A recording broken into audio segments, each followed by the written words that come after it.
Hi, you guys. You are at a sort of a Victorian parlor magic show. That's what this is. I'm really glad that you're here. Let's talk about magic. Magic has been a part of the human story always.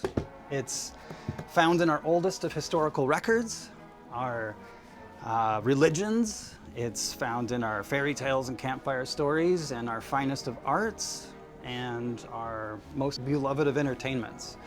It's a way of looking at the world, and it is many things to many people. Why have we traditionally, culturally cared about magic all of this time? And do we still? We had better. We need magic. And it's the flip side of realism, which in itself is not terribly nourishing for the soul. And without magical thinking, how could we ever render old, terrible ideas obsolete? I bet you didn't think of that, did you? No. I'll say this. No matter where we are on the timeline, past, present, or future, no matter who you are, one who does not believe in magic will certainly never find it. Okay? I'd like to share a quote with all of you. Anybody like quotes? Yes. Great. Okay. I do too. I love quotes. And I love rope. Okay?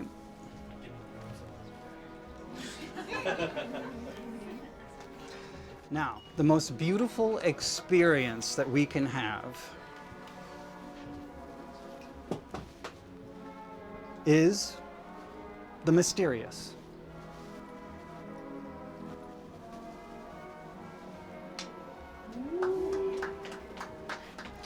It is the fundamental emotion which stands at, I can't type fast enough, can I? The cradle between true art and true science. Whoever does not,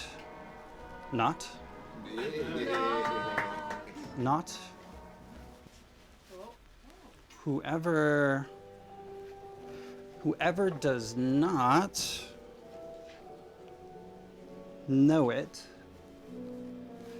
and can no longer marvel and can no longer wonder is as good as dead, and his eyes are dimmed. Albert Einstein, 1934. Hi, you guys. My name is Robin Washburn. I want to thank you for coming to my magic show. Hi. This is a magic show about the history of magic, so that's what you're all in for tonight. This show aims to tell the story of magic while also being a full parlor magic show in this killer setting. We're going to talk about a broad range of magic tonight, spanning centuries. We're going to talk about wizards and witches and medieval street magic and smoke and mirror and Victorian parlor and seances and mentalism, close-up, all kinds of stuff. So it's a lot of abracadabra, and hope you have time for all of this. So I just want to say I am so pleased and proud to have been invited to perform these shows here at the Skeleton Key Auditorium. I can think of no other curiosity shop that would necessarily allow magic with a C to commingle with magic with a K, but the owners of the shop believe that all of this magic belongs under the same roof, and rightfully so. So I want to thank Amber and Daniel for having me here. Thank you so much. All right, so before we crash course into the history of magic, I think it's important to briefly take a look at the 10 fundamental types of illusions that a conjurer can perform. Now, magicians can twist and meld and repurpose any any of these genres of magic, but in its most boiled down form, these are the basic building blocks. Can anybody tell me what levitation is? Floating, yes. What about production? What? Appear. Making something appear, yes. Vanish. Making something. Can anybody tell me what penetration is? Skip that one. Transformation. Change, a change, turning something into something else. Restoration. A return, yes. Transposition. This is my personal favorite. Two objects switch places. That's right. That's right. And animation. Bring to life. Bring to life. Yes.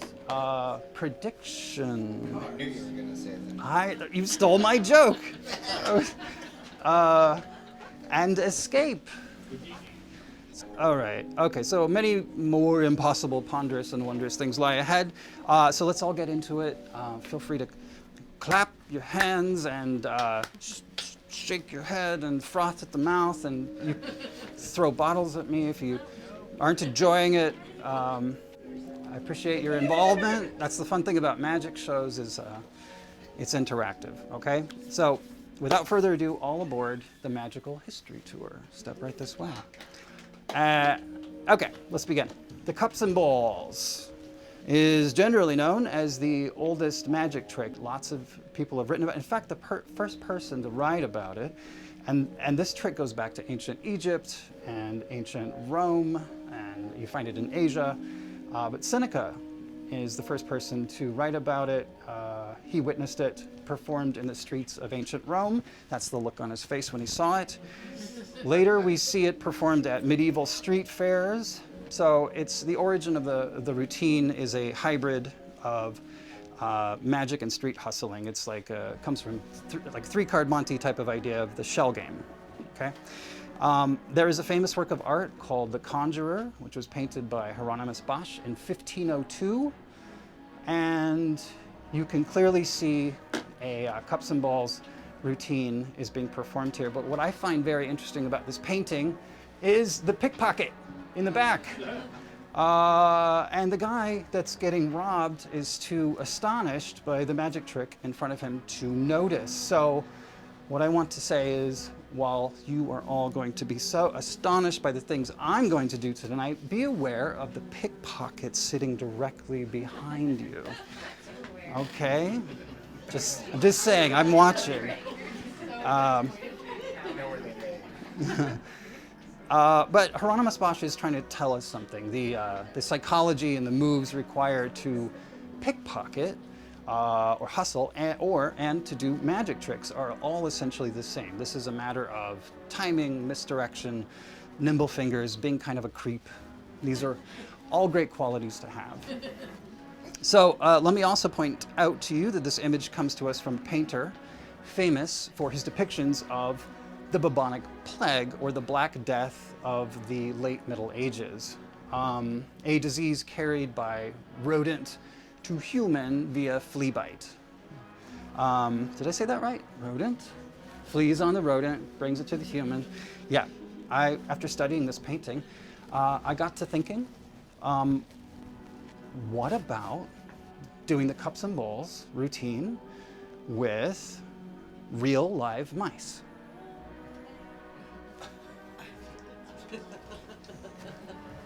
Right? Why not? And they wouldn't have the bubonic plague or anything. I don't even know where you would get that. But no, let's do it. So yeah, we're talking about real mice, and I would also have done it with rats, but as I discovered, they don't fit into these cups very well. Here they are. Okay. All right, you guys, you ready? Real mice. I saved these mice from being eaten by a snake.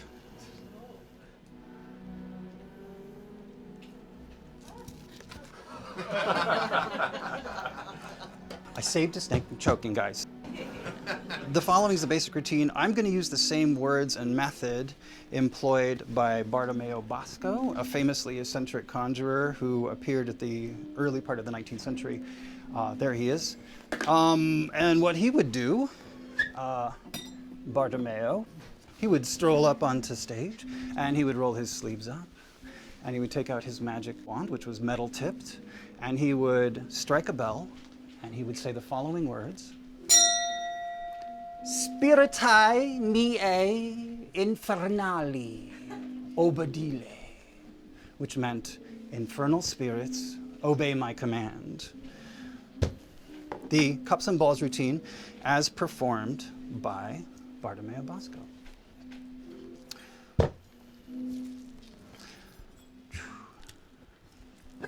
Okay, we take the first mouse and we go like this, right? And we make it disappear like this. And then we say, Vade. All right, now here's the thing. When you have a mouse in your house, you don't just have a mouse, do you?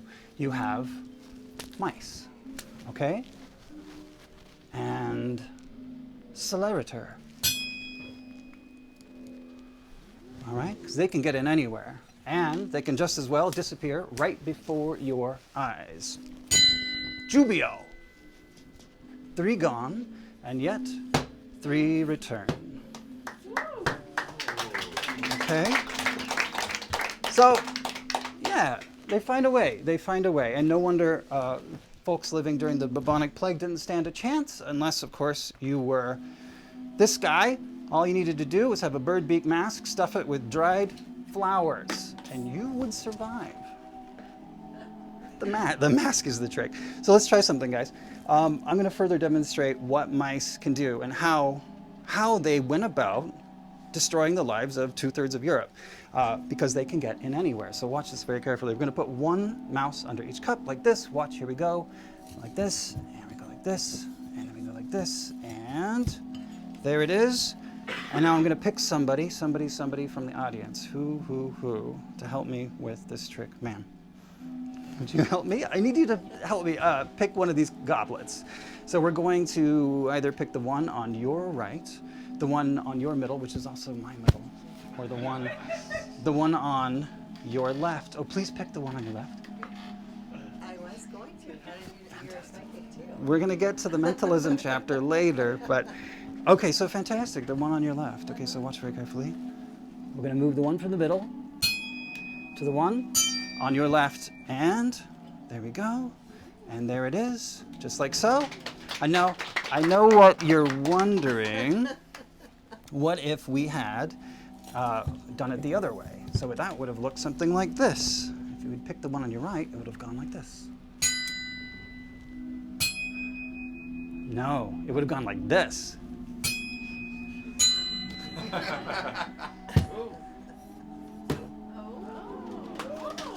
There's all 3. Okay, 1, 2, and 3. So let's move on.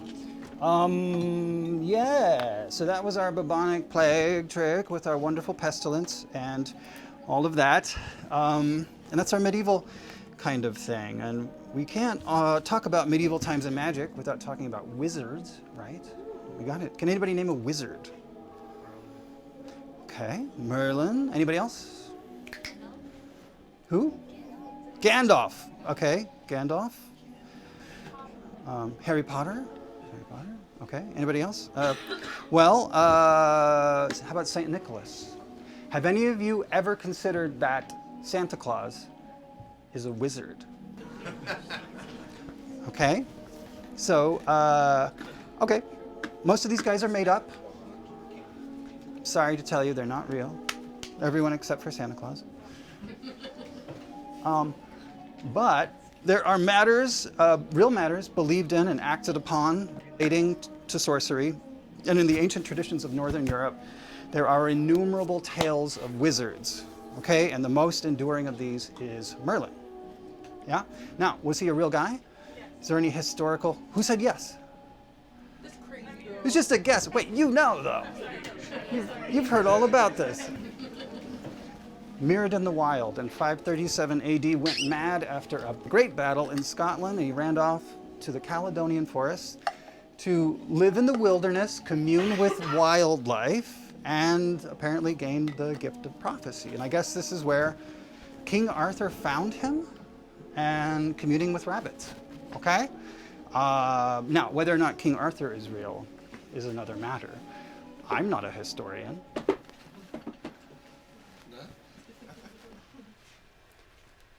I don't know what I am.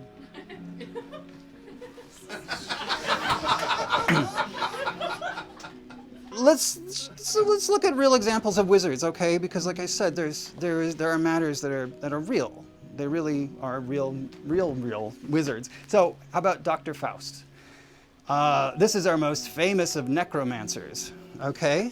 Johann Georg Faust was born in Germany in 1480, and he wrote a demon-summoning grimoire and became a bit of a legend of the theater, thanks to Christopher Marlowe. But let's not get into necromancy. Let's keep it a little lighter than that.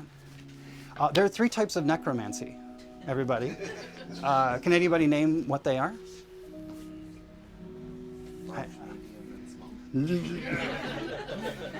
There's the demon summoning type of necromancy. There's the spirit summoning type of necromancy. And then the kind where you kiss your fiancé on the neck.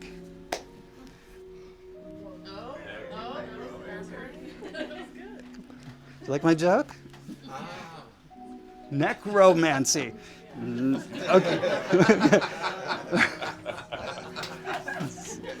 Okay. Thanks for saying it. Nicholas Flamel is not just a character from Harry Potter. He was a real guy that died in Paris in the early 15th century. He spent his life looking for and writing about the Philosopher's Stone, which was also mentioned in Harry Potter. This is an actual, factual, historical, alchemical pursuit. And it was the creation of a legendary substance with astonishing powers. The Philosopher's Stone was not only believed to be able to turn any metal into gold, it would give the drinker immortal life. You can imagine why people spent their life looking for it. They would be rich and they would live forever. Well, Nicholas Flamel painted this humongous scroll that apparently explains how to make it. So, speaking of alchemical pursuits, I'm going to try something. This is wine. Perhaps you've heard of it. Want to try it? Just to prove that this is no, it might be not wine.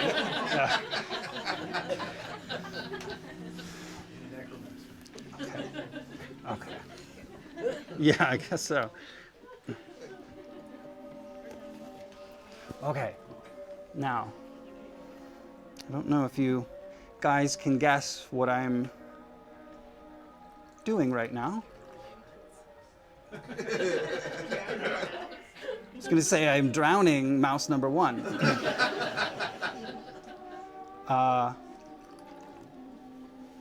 And by the way, we'll talk about the violent persecution of street magicians here in a minute, but I want you all to maybe consider a thought that might connect to the visual thing that you're seeing here. And that is this: all religions are deeply concerned with a required belief and faith in magic, with their own very specific tales of magical happenings, magical histories, and magical possibilities. Religions may not use the word magic, but let's be honest, we are dealing with the physical world with physical laws after all. But I digress. Okay, so what did I pour into this? That's right. And you tasted it? And was it good? It was a Cabernet? Yes. Okay. And now I pour water all over my table. Water. Mouse-flavored water. La la la la la. La la la. Okay. So, anyway, Nicholas Flamel. Oh man. there. Okay. I just want to, is it good? Normally come in a box. It's really quite good. Yeah, it probably does. Sutter home.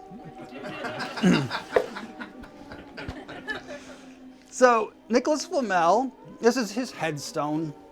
And that scroll and his headstone, they are housed in the British Library in London. They're real. He was real. And so the things that he was doing, a lot of other people were doing. They were looking for the Philosopher's Stone, okay? So this is where magic and science collide in the Middle Ages. And we have elements and we have substances, but this is the pre-atomic understanding of the world. And so people are just boiling substances and people are boiling their own urine. And what do they get out of that? The discovery of phosphorescent light. That's real. And so people are accidentally creating glow-in-the-dark stuff. But I would argue that glow-in-the-dark stuff is magic. Ask any 4-year-old. Now, I could have told you more about magical grimoires found in that same library in London, such as the Key of Solomon. That's the Key of Solomon, by the way. Oh, in that book, there's an invisibility spell. Does it work? I don't see how it could. That's terrible. That was a bad joke. Was it okay? Okay, thanks. Let's keep that joke in the show. There are wizards, guys. There's a grain of truth to this wizard stuff. Now, some may argue this, but between wizards and witches, there's no essential difference. I think it's important to establish because anyone messing with magic at this time, the medieval era, is potentially courting danger. Okay, so during medieval times, street magicians risked being accused of sorcery, arrested, and worse, along with so many other kinds of people that were also persecuted for doing anything strange or unusual. And to be fair, though, street magic is kind of freaky. So you would have to be kind of brave to do that in front of someone who might run off and say, this guy is a demon, which we are, right? I'm pointing to a magician. Street magicians, demons. So, in 1584, an author by the name of Reginald Scott, he writes a book called The Discovery of Witchcraft, proving that the compacts and contracts of witches with devils are but erroneous novelties and imaginary conceptions. And what this winds up being is the very first magic trick manual. And only because he was just trying to show these street magicians are not demons. They're like, here's an example of a diagram. It's like, so it's filled with these things, right? There really is not a beheaded man talking with his head on a platter. The guy is sitting underneath the table, and that's a second actor whose head is buried underneath the table. Okay, so please don't kill the street magicians. And that's what he did. It was really an act of compassion to write this book. So thank you for caring about the lowly magician, Reginald Scott. Now, here's the deal. There really was danger. James I ascended to power. He was the King of Scotland in 1603. He ordered all copies of that book to be publicly burned. This is not the only thing he ordered to be publicly burned. Scottish Parliament during his rule was the most frightening for hunting down and killing anybody accused of sorcery, and which is truly no laughing matter. In Europe between the 1500s and the late 1700s, they estimate 40,000 people. We had only like 300 people in the colonies, but in Northern Europe for about 200 years, tens of thousands of people were accused of witchcraft and murdered. By far, 99.99% of them women. It's a tragedy, but there are. I add this to my show because it's true that magicians were also at risk because they were doing such insane, freaky stuff. Yeah, who knows why James I took offense to Reginald Scott's book? Maybe he liked killing and didn't want anybody or anything to get in his way. But magic, secular magic, persevered because it is too cool to stifle or kill. Okay? Okay, so magic's simultaneously about empowerment and the acknowledgement that we are in a scary and unknowable world. And no different than witches and wizards. Magicians love the strange and supernatural. We're all just trying to say something about humanity and to find answers to life's great questions, okay? So we use different tools, but that doesn't mean that, like, for example, magicians don't tend to use the tarot, but we can. And I'm going to use the tarot now. Okay? Can I get a volunteer? Scott. Fantastic. Thanks for raising your hand. Okay. All right, now, here's what we're going to do. Hi, buddy. Here's the deal. I've got this stool right here. And Mike, sorry, it's going to be just sort of... Am I going to sit right there? Yeah, right there, right there. Okay. Well, now I don't claim to be a tarot reader. There are gifted tarot readers among us, I'm sure. But what I can do is magic. Okay. So are you a fan of? I'm going to shuffle these, by the way. And are you a fan of the tarot? Yeah. Yeah. It's been a while. Been a while. Okay. Now, when I do tarot, I tend to do a past, present, future spread. I keep it simple that way. Some people do like the Celtic cross kind of thing, and that's just far too convoluted for my brain. Okay. So what we're going to do is a past, present, future spread. However, I am not going to do it the traditional way in which I shuffle it or you shuffle it and then you cut it into three and then put it back together and you take the three off top. We're going to do it in a really unusual way, and that will look like this. I'm going to deal down 7 cards. Will represent 4, 5, 6, 7, your past. And your present will be 1, 2, 3, 4, 5, 6, 7, your present. And your future will be 1, 2, 3, 4, 5, 6, 7, just so you know what's going on, okay? It'll look like that. So let's start with your past. Scott, Yes. I know you, Yeah. but I don't know you this well. No. I'm gonna hold up these cards, and when you see a card that you think represents your past, the best, I want you to stop me, okay? The Tower. Ooh, that's a bad one. The Moon. That's a good one. The Hermit. That's now. The Devil. Death. Oh, none of these are good. Great band. Yeah, great band. The Emperor. Your past. Yes, my past. Okay. And the Hanged Man. These are your options. Okay, I'm just thinking of them, or I'm going to. Oh, I want you to say it out loud, but that's the one we're going to go Let's with. see. Well, I don't know a lot about these, but the Hanged Man kind of tucked into my brain. That's the one for you. Okay, fantastic. So, what we're going to do, Scott, is set this down right here. And these will go here. Now, for your present.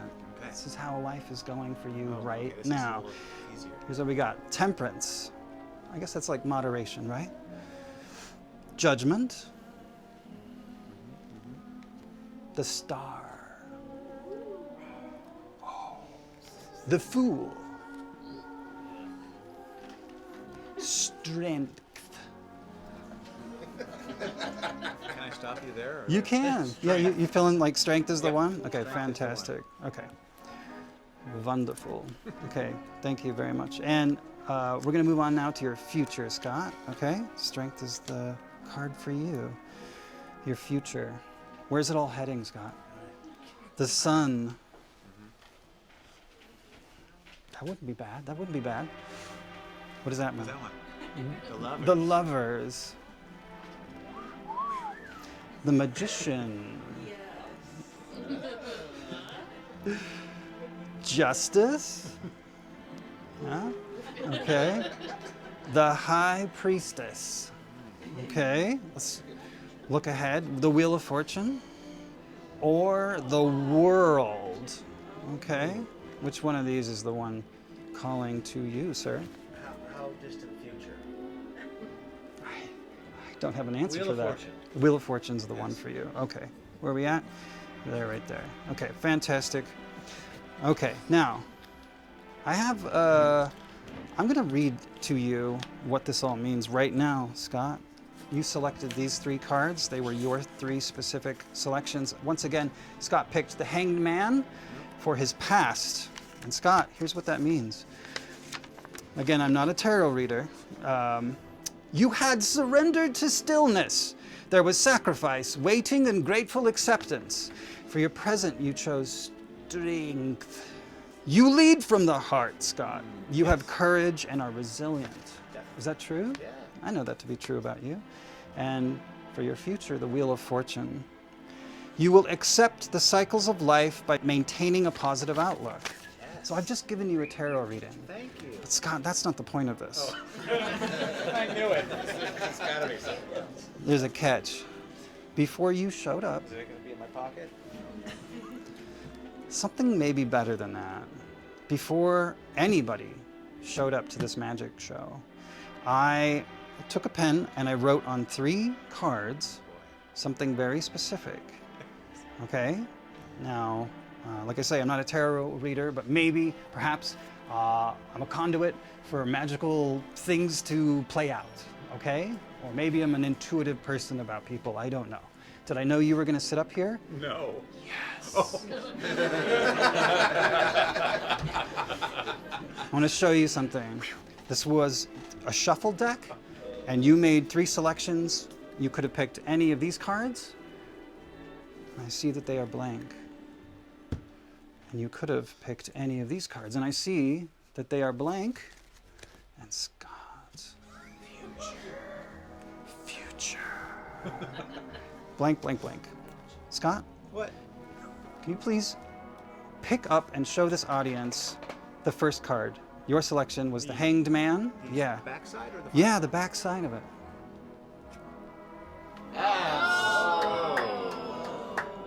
What? Scott, what about Let's see if the we got it present? stuck.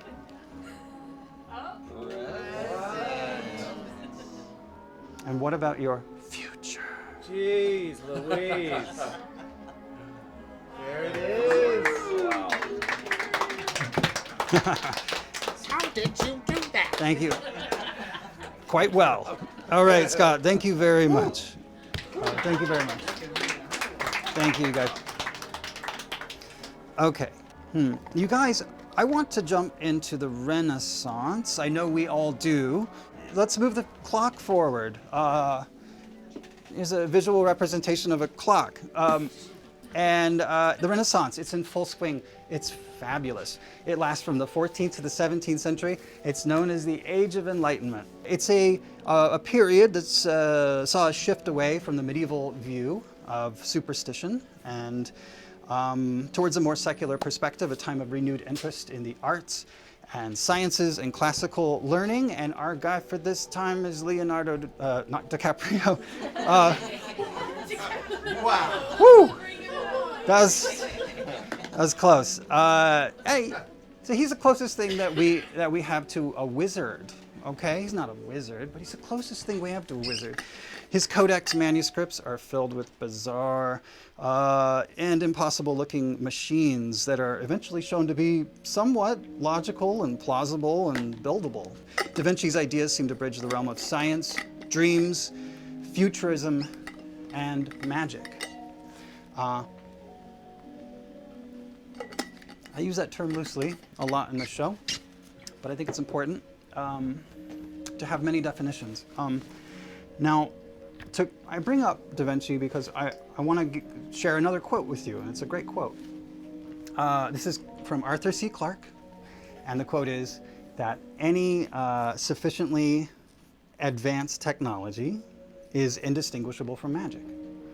I want you guys to all think of, I'm going to toss you right into modern times, AI, artificial intelligence. We've all seen some stuff that has freaked us out. And we say, oh, it's a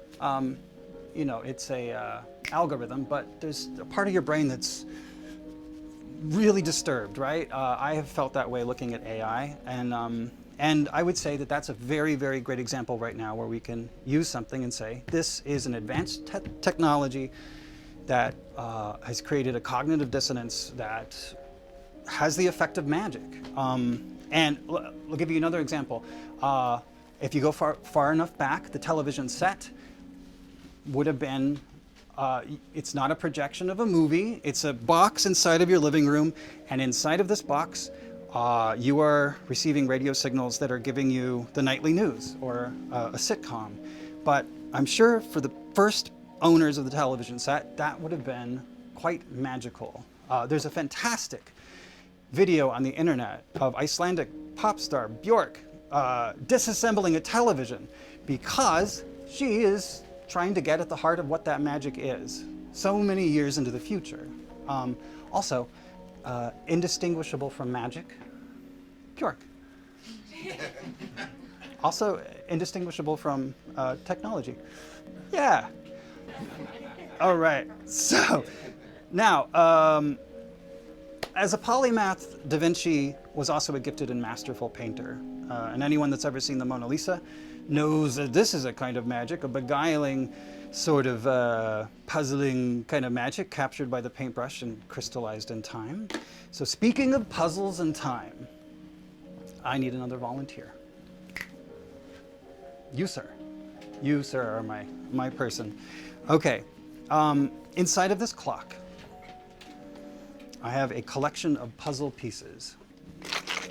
Give it a shake. Give it a good shake. Yes, yes. So yes, it's true. Here, I'll open it up in a second. I'm going to pull a couple things out really quick here. Okay. Da-da-da-da. Da-da-da-da. Got something. I'm going to leave it here for the duration of this trick. Okay. And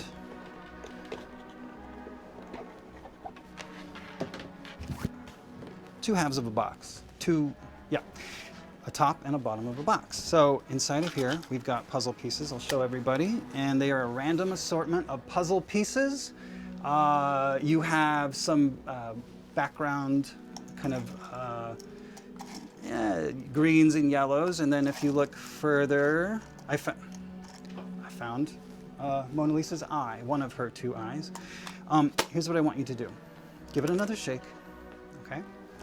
And then I'm gonna have you, and you might have to stand up for this actually, but here, I'm gonna open it for you. I want you to empty it out, about half of it into this box, and then empty out the remaining half into this box, okay? Now, when you put these puzzle pieces together, they reconstruct the famous Mona Lisa painting, which is hanging at the Louvre in Paris, France. So you have divided these into two pieces. Now you roughly. Is there anything left? There's nothing left. Okay. What's this all about? Well, last week I purchased this Mona Lisa puzzle, and when I put it together, it was missing a single piece. Okay, which is very frustrating. And instead of just sending it back, I just decided to buy a second puzzle. So here's what I want you to do for me. You can give both of these a shake if you want, kind of level them out a little bit, okay? And then, once you've done that, I want you to pick one of these two halves to get rid of. This is the one we're getting rid of? Yes. You can change your mind. That's the one? Okay, great. I like your decisiveness. So this is the one it's come down to. Here's the deal. I want you to go further. And just so we both don't know what you're picking, I want you to put your finger on a piece that is facing down and isolate it. You can go ahead and pick that piece now. I have nothing, I'm not influencing you in any way. That's great, that's the one. I want you to lift it, but not look, and set it down right there. Okay, how crazy would it be?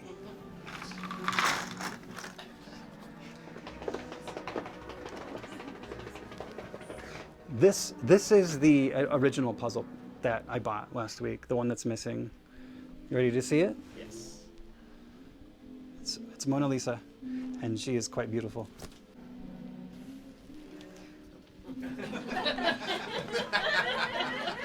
Okay. So, as you can see, she's missing a piece. Just one. What are the odds that this is the one? Pretty good from up here, but keep going. Do you want to find out? Yes. Okay, you should. Go ahead. No, let's save her. this.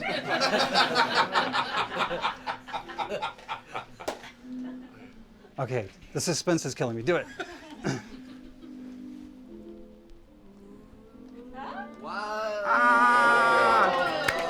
It's a perfect match. Thank you very much. Brilliant. Thank you. Now, what are we going to do about the second puzzle? We got a little bit of time. We can solve it. I'm going to have to buy a third puzzle. Okay, thank you very much. Yeah.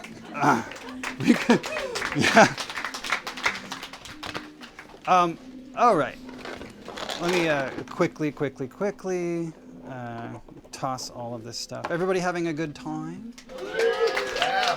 Good. Great.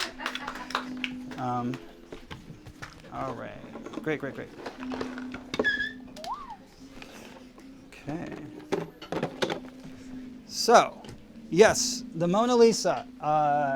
It was, that's the Age of Enlightenment. It shows up in the Louvre 301 years later. I mean, from when it was painted, okay? So, yeah, almost exactly 300 years later. And that's us leaping through time from the Renaissance to the Age of Enlightenment. And now we're just at almost the start of the Victorian era. 1804, something like that. Okay, so magically speaking, what happened during this 300-year gap? Anybody know? What happened in the 1600s? What's that? Dark Ages. Dark Ages, still Dark Ages. But because of Reginald Scott's book giving us magical manual descriptions of how to do magic tricks, we get more magicians. And it's sort of a seed that sprouts, grows, and like we need any more goddamn magicians. But thank you, Reginald Scott. You saved magicians' lives and you made them multiply. But no, I'll tell you what happens. I don't know much about the 1600s, but in the 1700s, we're introduced to new concepts like the phantasmagoria or the magic lantern. Now, here's what's great. We'll go back to that quote. Any sufficiently advanced technology is indistinguishable from magic. Look at these. Look at the audience. Okay? Guess what this is? It's a projector. Okay? So I have a phantasmagoria in this room projecting an image of a phantasmagoria. And people lost their goddamn minds. And you want to know why? Because what was being projected was a skeleton. And it had a track or wheels, so the skeleton would get big, and it would get small, and get big again. And so that really thrilled audiences had packed the house. And we have magicians that are becoming celebrities, like Isaac Fox. Isaac Fox, he performed at English fairs. He had a tent. He would invite you into the tent, and you'd be watching a guy with a bag. He'd show you the empty bag, and he would pull out gazillions of coins or eggs or birds. But what I think is really interesting, and even though I don't have a picture of it, bookending him, were two contortionists who were throwing shapes in strange ways as he's pulling coins and birds out of his bag. So that's what you would do, and he was incredibly popular and a total celebrity, a global phenomenon. So I am auditioning for contortionists. So, okay, come talk to me after the show. I need two. And the very popular, and I'm going to pronounce this correctly at this show, not Giuseppe Panetti, okay? And this was a professor and demonstrator of entertaining physics who, after reduced to ashes a playing card chosen at random, throws the pack into the air to restore the card by pinning it to the wall with a pistol shot. So what would this have looked like? I would say, pick a card, any card, and you would say the 7 of diamonds, and then I would set it on fire, and then I would take the remaining pack, I would toss it into the air, but not before I reached for my pistol, and I would go blam! And it would be pinned to the wall. What? Wait, what? Right there. So that's what he would do, and it blew the powdered wigs right off of people, I'm sure. Very exciting stuff. Okay. Now, I would try to do this trick in real life, but I don't think Amber or Daniel would let me fire an 18th century pistol in the shot. So double stick tape it is. Okay, by the way, that's what playing cards looked like in the 1700s. We're still in the 1700s. They were, court figures were not like split, mirrored images, right? So you had, okay, no numbers, right? Yeah, hand painted before the multicolor print press. Very cool. Okay, now, as I said before, we fast forward 300 years past all of that, and the Mona Lisa is at the Louvre. Now we're in the 1800s, let's move 50 years past that. Okay, we are putting ourselves squarely into the Victorian era. And in that age, at the forefront of this craft is a man named Jean-Eugène Robert-Houdin. Okay? He's considered the father of modern magic. He brought us out of dark ages. What he did was dress in formal attire, and people were still dressing in robes and mystical hats. Bjork wore it better. But this handsome cat made magic chic and cool. Chic is an actual French word from his era, so I can use it. It's true. So this guy, Robert-Houdin, he was a clock worker, and he built something called automata, which were very appropriate to show at a Victorian magic show. He invented the Victorian parlor magic show, which is what this is modeled after. And so in addition to just doing magic tricks, he built these little robots. And sometimes they were humanoid, and like we'd have an acrobat or a little guy that could do magic tricks or play an instrument, but sometimes they were these other wonders, like this mechanical tree that grew and blossomed oranges, and they were real oranges, but the machinery is, of course, not organic. I'll show you a facsimile of an actual program for a Robert-Houdin magic performance. And so in the inside of it, we're going to see his son is doing a second sight act with him, which is a kind of it's mentalism, which would be his son is blindfolded on stage, his father's out in the audience generally, and he'd say, "Hey, what am I holding up?" And his son would say, "You're holding up a lady's handkerchief, Dad," or "It's a pocket watch, Dad." So there you go. And then in the parlance of the era, this is what it would look like.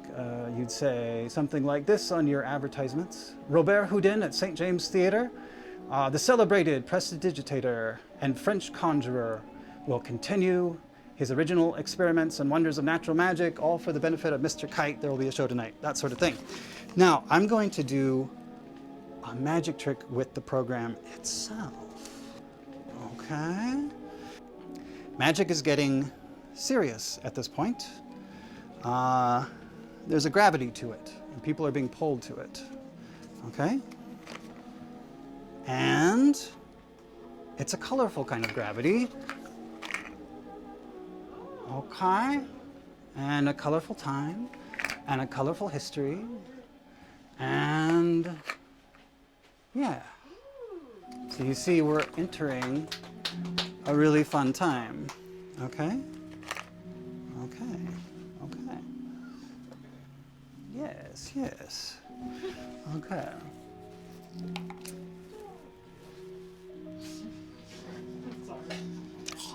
Okay. Oh my gosh. Okay. Now's the part of the show where I take questions from the audience. Okay. Yeah, absolutely, absolutely. Okay. Let's see. Ma'am, I heard you had some questions for me. Oh, I do. Yeah. Okay. Fantastic. Very good questions. Oh, yeah. Go ahead. Yeah. Are you more of a whiskey guy or a beer guy? Great question. I am more of a beer guy. Thanks for Thanks for asking. Is that what you've been drinking out of your bottle all night? Oh. A gentleman never tells. All right. Can you tell us about magic and cultural appropriation in the late 19th century and early 20th century? Yes, I can. I can and I will. I feel like I'm building up to that one. Yeah, thank you. Those are really good questions. Thank you. Okay, a quick word about Western magic and cultural appropriation throughout the golden era of magic. Though there is a super rich culture of Eastern magic that goes just as far back as Western styles of magic, during the late 19th and 20th centuries, Western magicians definitely appropriated some Eastern ideas and certainly some Eastern look and design. I'm thinking especially of folks like Carter the Great and Alexander the Man Who Knows, for their use of turbans. And then also Theo Bamberg, this is a Dutch magician who dressed in this sort of attire. And he gave us the Okido line of magic apparatus, which are gorgeous, but it definitely had the sort of characters and was. So here's the deal with all of this. The truth is that this sort of thing really lit up people's imaginations over here. It spoke through a cultural ignorance of the possibility of real magic. You have to put yourself back in the 1800s, and real magic was certain to be found in the plausibly mystical Far East. You couldn't just go there necessarily, so it was unknown and fairy tale-like, and anything would have been possible. But there are so many great secrets to trade between cultures, and like music, magic is a universal language, and that cultures all over the world set their differences aside for, and they share knowledge. So yeah, there it is. Now, I have an example of such a golden era magic apparatus that I want to share with you guys. And I'll be honest, I don't really know how to work it. But I bought it anyways, and we're gonna try to figure it out together, okay? Sound good? Okay, great. I'm gonna try to open this up just a little bit, and what you see, it's called the Crystal Silk Cylinder, okay? And I brought some silks, and I guess the idea is that you just stuff it with silks. So let's stuff it with silks.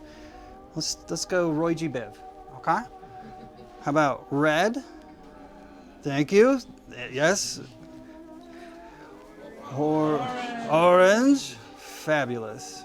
You guys still know your colors. Very good. Okay. Yellow. It's like riding a bicycle, isn't it? Okay. That's Roy. We got Roy because we're doing Roy G. Biv. And then we've got Ooh. Hold on. I'm going to push this down just a hair so we can make room for everybody. G. Green. Okay, fabulous. Ooh, this is very interesting. Blue. Roy, Biv. I? What's I? Indigo? Is it Roy G. Biv, like BV? Or is it Roy G. BIV? But I only have one other silk, and it's definitely purple.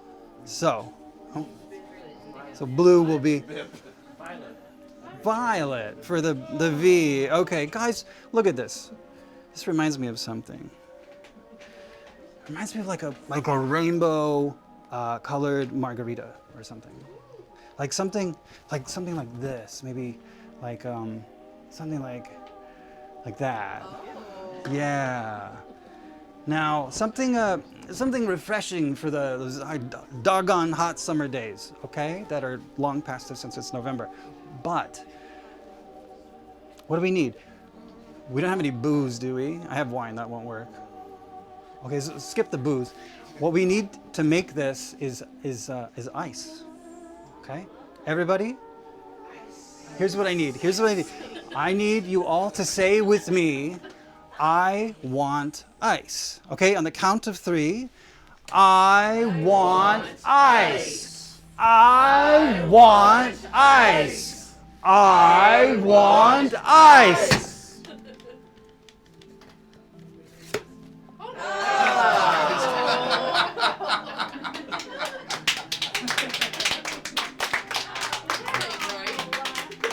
What did you guys say?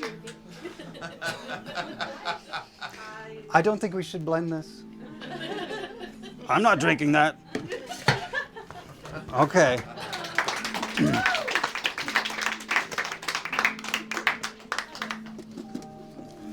Okay. Thank you guys for being here. All right. So we're solidly in the mid to late 19th century golden era of magic now. In the late 1800s, our heroes of prestidigitation, and this is really right before all of the big rock stars come out, would be John Henry Anderson. He's credited for being the first magician to pull a rabbit out of a hat, but he's kind of the last magician to be credited for pulling a rabbit out of a hat, because magicians don't pull rabbits from hats, despite the public belief. Johann Nepomuk Hofzinser, a magnificent Viennese prestidigitator who is quoted with saying that card tricks are the poetry of magic. And he performed in the parlor style of the day as well. Okay. Now, I spent months researching and consulting some very old texts in order to build these two authentic magic apparatus from the Victorian era. You do not see these in magic shows these days, because has that been there the whole time? Because, well, they're absolutely unaffordable. They show up, they pop up in auction, and the actual antique versions are mostly made of metal, that sort of thing. But I made mine out of wood, and that's fine. I'm quite proud of them. This guy is called the Billiard Stand. Okay, so you can kind of see what's happening here as the light catches it. It's got 7 holes, holes for putting stuff into. Okay, and since there's not a whole lot written about it, I can really do whatever I want with it. For example, I'm going to introduce a invisible coin purse. Okay, it's got a clasp, and it's filled with all the sins of mankind. Okay, it's Pandora's coin purse, filled with 7 deadly sins. Can anybody name a deadly sin? Who's that? Greed? Greed? Are you in there? Greed, come on out, sir. Yes? Okay, greed. Thank you very much. Okay, and let's go ahead and just put that guy right there. And there he will live. How about another one? Sloth? Sloth. Does not want to come out. Come on. Sloth does not want to come out. Oh, no. Come on, come out. Got him. Great. Okay. How about you'll go right here? Okay, great. And how about another one? Envy. What was that? What was Envy. that? Envy. Okay, great. Envy. If it can't have the best hole, then no one can. Okay. All right. How about another one? Gluttony. Gluttony. Okay. Okay. Okay.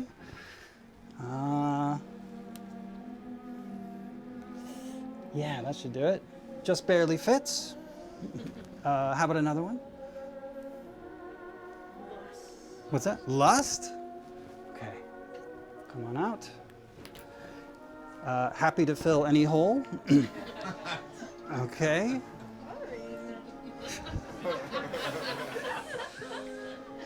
How about another one? Pride? Pride. Okay, pride. Don't be too proud. Come on out. Proud to have the best hole. Okay, and that leaves one last hole. What is it? Wrath. Who said wrath? Wrath, that's right, that's right. Wrath. Completely pissed off to be a part of this magic trick and did not want to be here at all. All right, and there they are, our 7 deadly sins. Thank you guys very much. Woo. Okay. And so beautiful.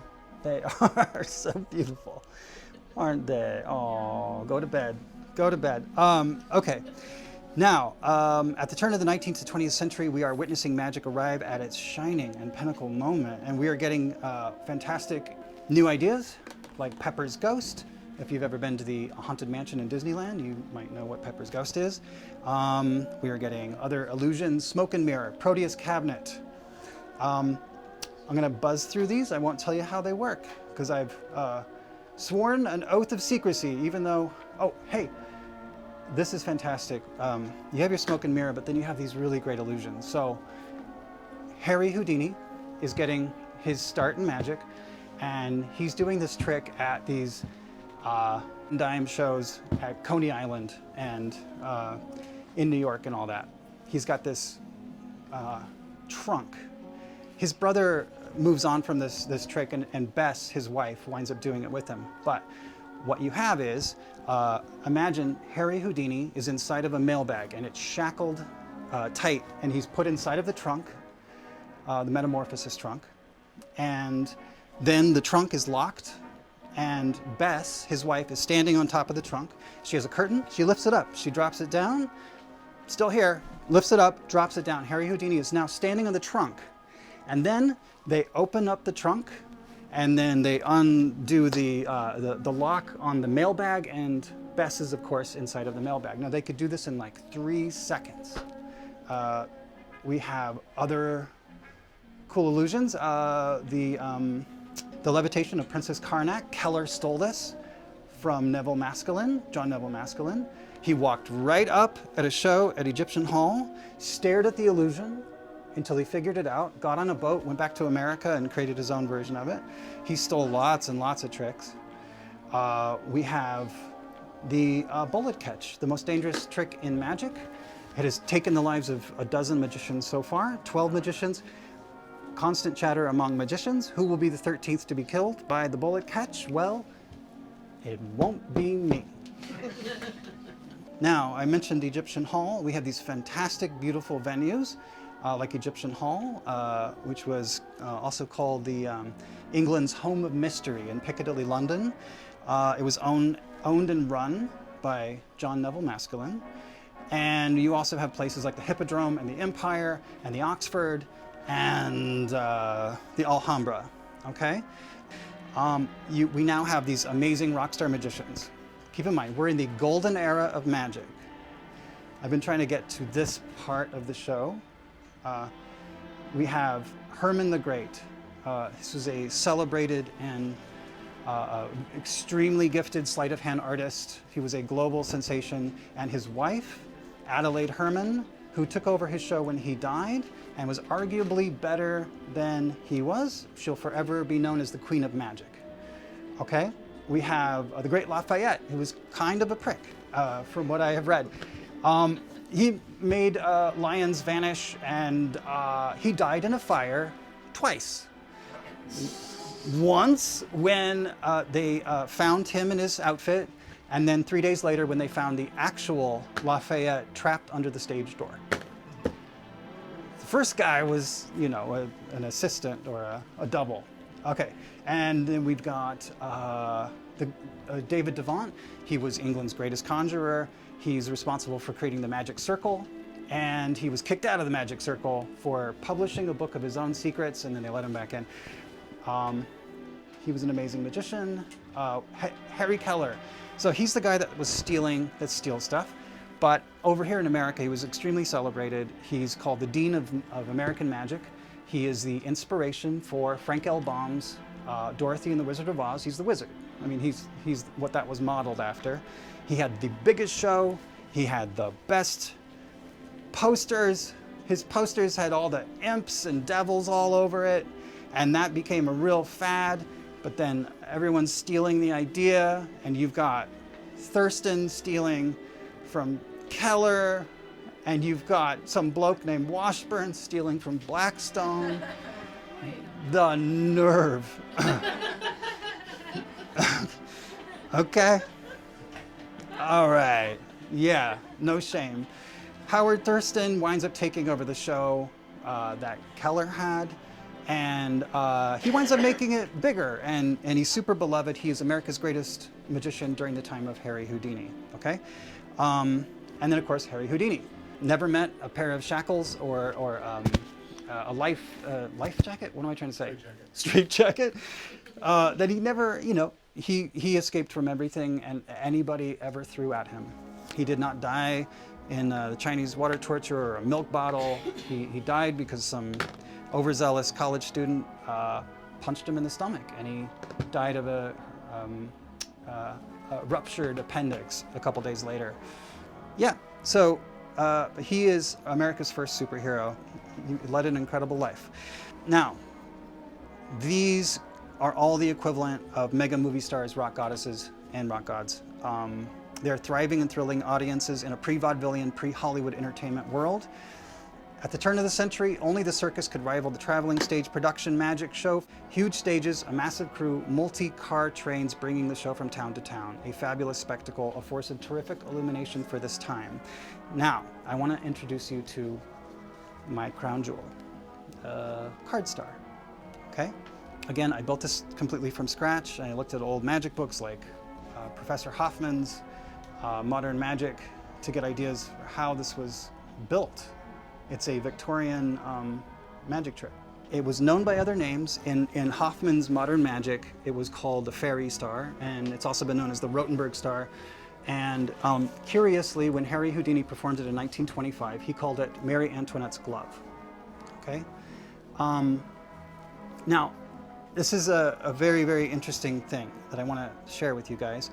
So a quick word on Houdini. At the end of his career, and only a year before his untimely death, Harry had been growing weary of the escape routines. His body couldn't really handle it. If you know anything about Harry Houdini, he was an endurance magician, okay? And he started to rethink what he wanted to do, and he wanted to reconnect with his entrance point into this world, which was magic. So he'd put together a magic show, and he started to perform it. And he had a great moment, of course, when he vanished the elephant at the Hippodrome. But ultimately, he had a show, and part of it, he was doing some escapology. He was also showing how seances work a little bit, but mostly he was doing magic tricks.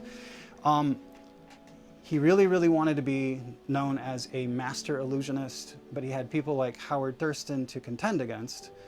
And, you know, the irony of wanting to be the greatest magician alive is that if you ask anybody, who's the greatest magician of all time?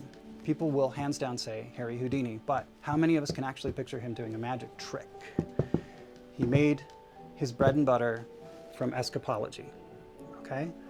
But he believed in himself, and who believed in themselves more than Harry Houdini, right?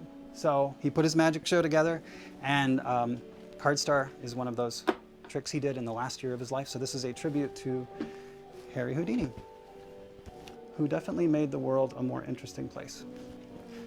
Okay, so I'm going to use some cards for this. I'm going to need a volunteer. Who's that? You? Yeah. Yeah, thanks. Okay, so what I'm going to do is... Yeah. You want to do that? You can sit down. First of all, I just want to show you, I've got a regular deck of cards, okay? And these are all your red-backed bicycles type of cards, okay? I'm going to have you tell me when to stop. I'm going to riffle through these cards, sure, just like this. You tell me when to stop, okay? Sure. Now, here's the thing. I'm actually going to employ the use of 5 more people, but you are the most important person, yes, I would say. Tell me when to stop, okay? Ready? Stop. Right here? Yes, sir. Okay. We have got, what I would normally do is have 5 people pick cards at random. I'm speeding this up. So, sir. Yes. Can you please memorize this card? Yep. Great. Okay. Sir, can you please memorize this card? Got it? Okay. Ma'am, would you please memorize this card? Okay. And sir, can you memorize this card? Okay. Okay. And lastly, ma'am, can you memorize this card? Got it? Okay, fantastic. Now, what I'm going to do is lose them all back into the deck, just like so. Just randomly. You're good at losing them. Thank you. Thank you. I've practiced losing my whole life. Oh, I'm sorry. I'm a winner. I'm a winner. Okay, so, okay, real quick, I just want to make sure that, what was You your, lost all of the cards. what was your card? Oh, 3 clubs. 3 of clubs. Okay, and sir, what was your card? 10 of hearts. 10 of hearts. Okay, ma'am? King of Spades. King of spades. Okay, sir? 5 of spades. 5 of spades. And your card? Queen of diamonds. Queen of diamonds. Fantastic. Okay, so. Okay, card star. Okay, okay. There we go. All right.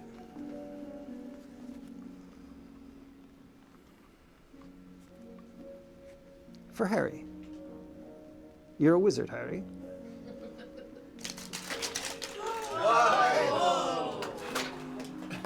Thank you very much. Thank you very much.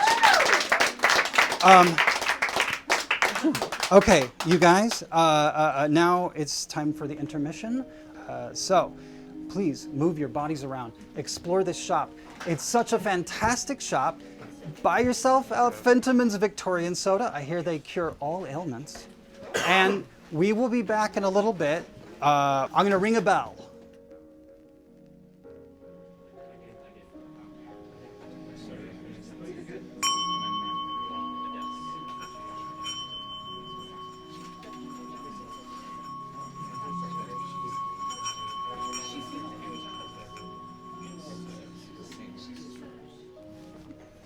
For all of the illumination of the golden era of magic, it is now time to flip the coin to the dark side. And it was around this time, in the late 1800s, that a cultural movement called spiritualism began to capture the public imagination and usher in a wave of interest in mediumship and seances and claims of clairvoyancy and promises of communication from beyond the grave. The movement started in upstate New York with 3 siblings. These sisters, named the Fox sisters, this is in the 1850s, who let a prank get so completely out of control, a prank they were playing on their parents, that swaths of curious visitors and so-called experts in an emerging field of parapsychology began to visit and pester this family's home in hopes of witnessing proof of the afterlife. The movement was in turn aided by another group of siblings, the Davenport brothers, who invited audience members to tie them, bind them very tightly into 2 opposing chairs inside a large wooden cabinet. And after the audience or whoever tied them was satisfied, they'd take their seats, the doors would be shut, and then a calamity of noises would erupt from inside of the cabinet, and instruments would be thrown about and all kinds of strange noises. And then they would open the doors, and the brothers would be sitting in exactly the same position, tightly bound to the seats that they were originally sitting in. And this jostled people. And so spiritualism just kept growing and growing. And in the years and decades to follow, mediumship and seances sprung up everywhere. The phenomenon was especially exacerbated after so many families lost their sons in World War I and desperately turned to mystics for answers. So that's how long this movement lasted. Decades, right? So late 1800s all the way through World War I. That's how powerful it truly was. For many magicians, this was a moral issue, and they recognized their methods and tricks were being used by mediums in seances. Harry Houdini fought 20 years to disprove the claims and demonstrations of spiritual mediums, busting up seances, and even taking his fight to the U.S. Congress chastising lawmakers for their love and reliance on fortune tellers. But Harry famously couldn't convince his best friend, Sir Arthur Conan Doyle, who was the author of course, what? Sherlock Holmes, who was a prominent speaker on behalf of the Society for Psychical Research, which was founded in Cambridge in 1882. It's still in existence.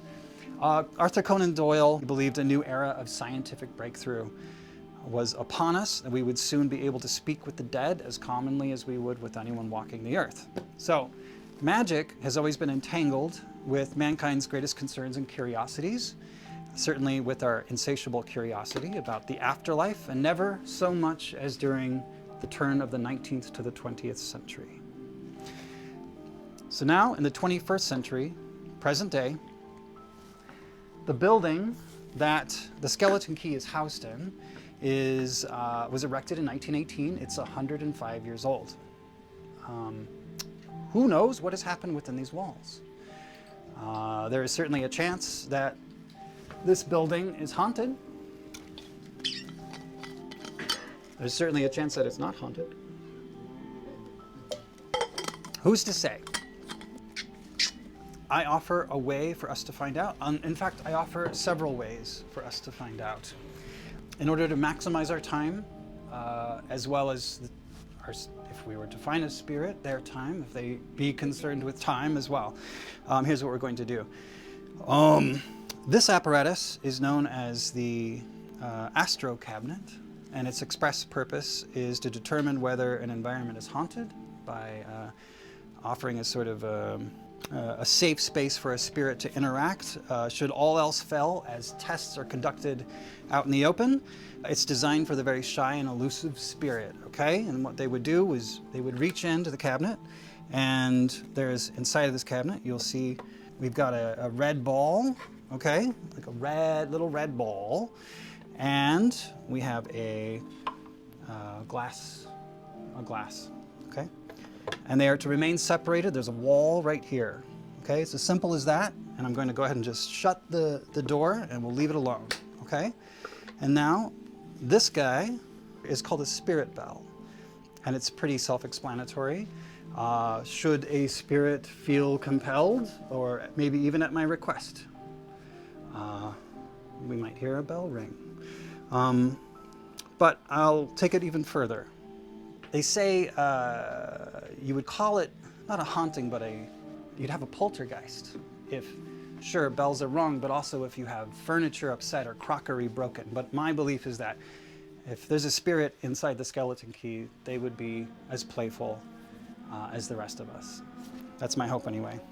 So, I'm going to also introduce a deck of cards, okay? On the top, I have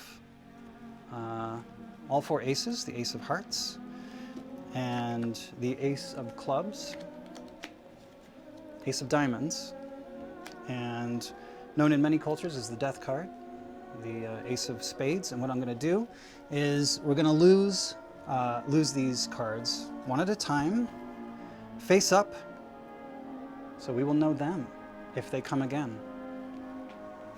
I just lost the ace of diamonds, and now the ace of clubs, again face up, the ace of hearts,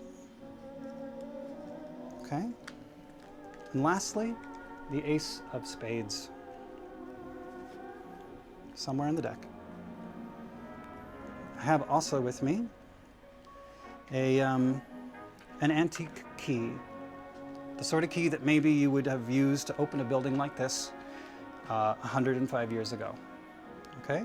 Maybe it's the very key that opened the building 105 years ago. Probably not. It's a simple request. If there's a spirit among us, if there's something that you'd like to say, we are listening. Please let us know that you're here by turning the key in my left hand.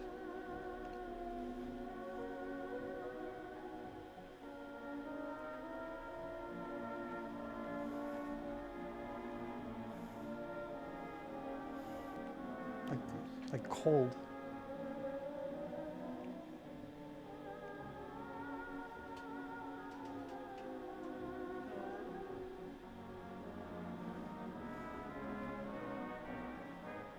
Ooh. Oh.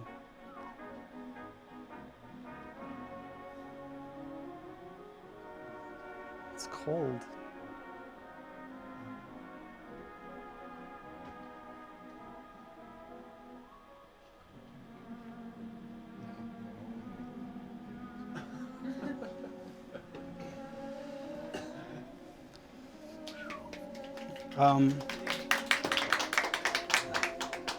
Stay with me. I want you to find the aces that I hid in this deck a moment ago.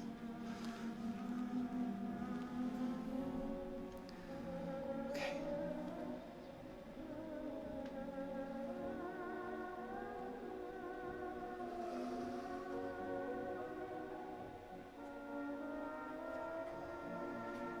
You guys seeing this? The ace of diamonds has just popped out.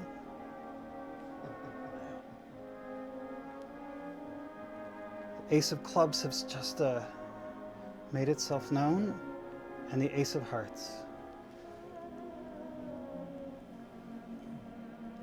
This one. This one. Ace of spades.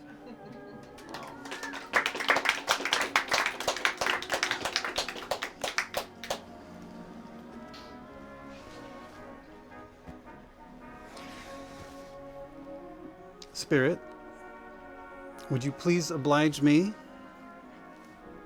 and our audience by putting the red ball into the glass cup inside of the box? And when you are done with this, please let us know that you have done this by ringing the bell.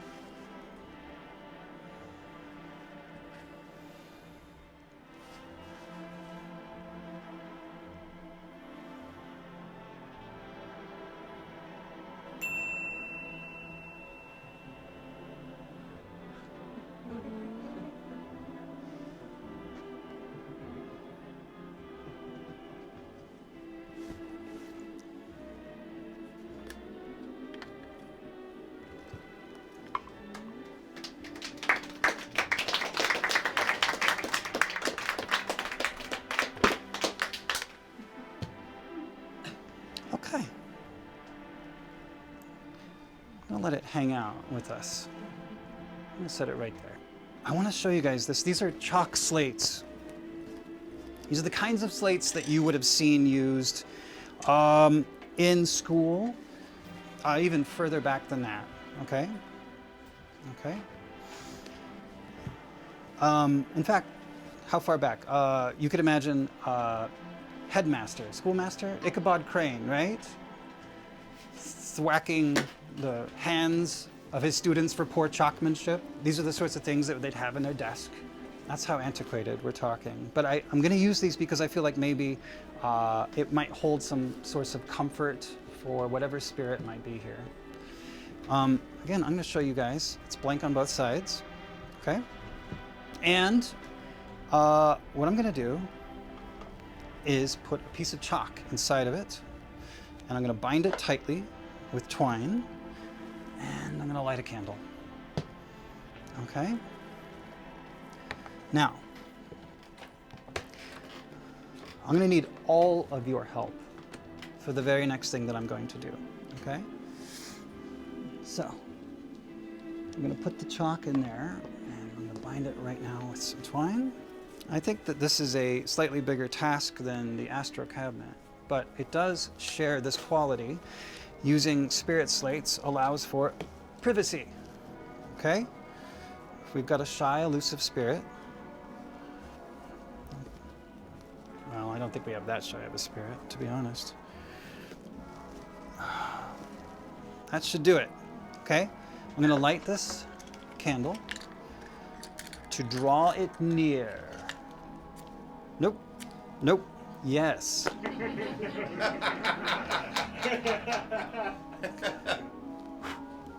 All right.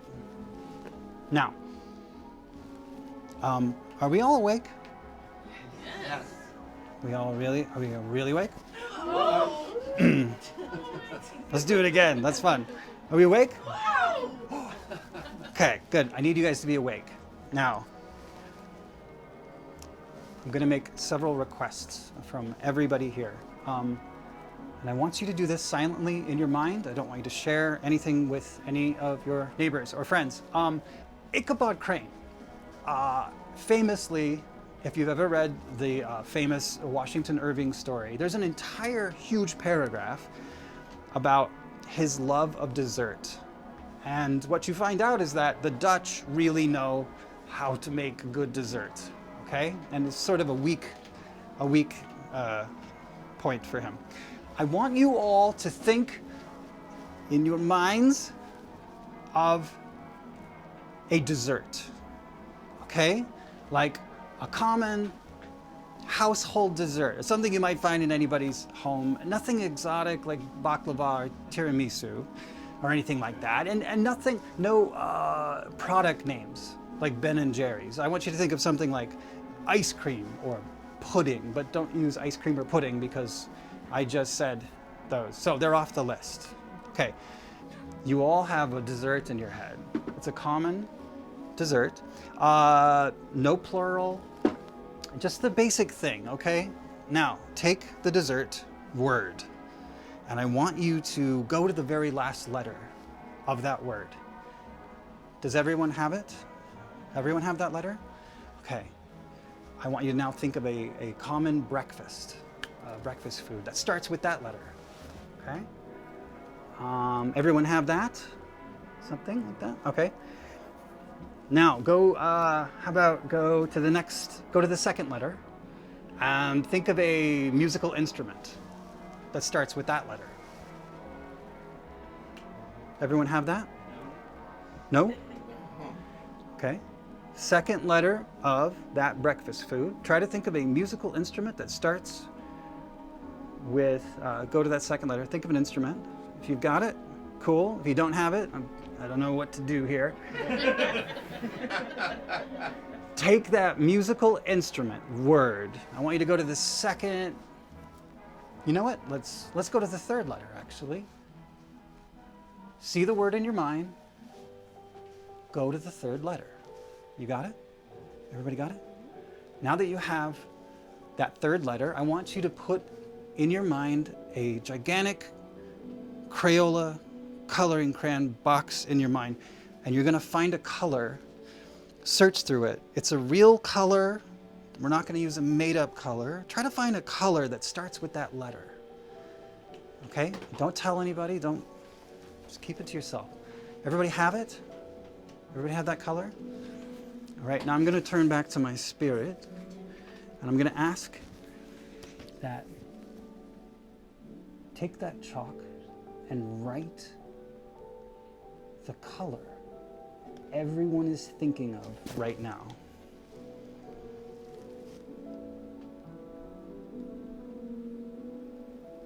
If they can climb through boxes and chalk slates, they can get into your minds. That's what I'm supposing. You guys ready?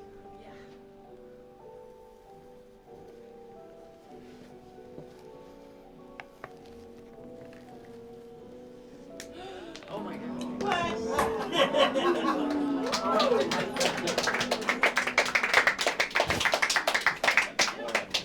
Okay.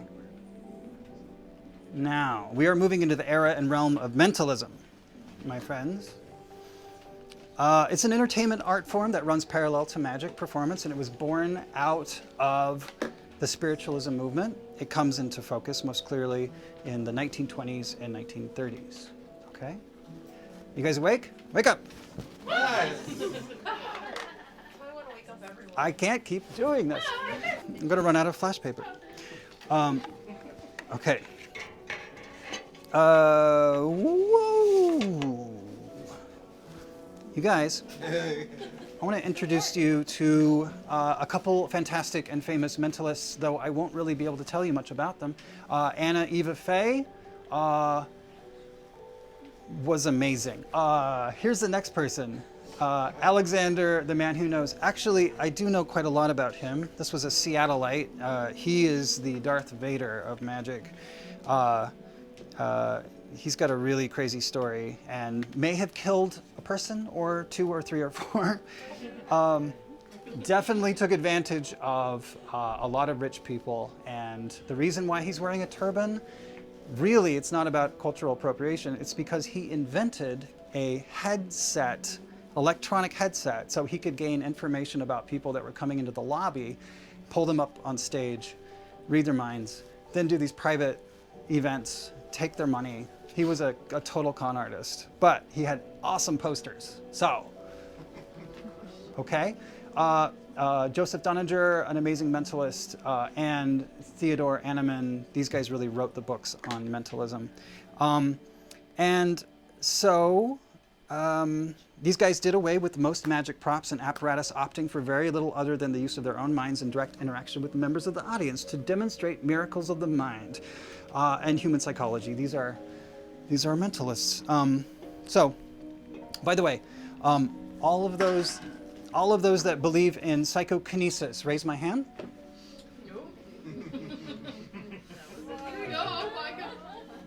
Stop that. Okay, now, we've all seen, I should have put that out a while ago. We've all seen this. Fantastic movie, it's called Ghostbusters. We've all seen Bill Murray holding ESP cards, right? We know what ESP cards are? Yes? Here, I'm gonna pull some out right now. I have two sets in here. They are identical. Mine are going to be green, and the other will be black. And but you've got star, you have square, plus wavy lines, and circle. Okay. Now, I need somebody, a volunteer, Michael. I just said I wasn't going to call people, but I looked right at you, and I just want to pull you into it. Yeah, come on up. Okay. Here's what we're gonna do. Here, these will be yours, the black, and then the green. Would somebody like to shuffle these guys? Yes, thank you very much. I'm going in here. I'm gonna pull something very important out. This thing, okay? This is very important. How important? It's gonna help me organize my selections versus your selections, okay?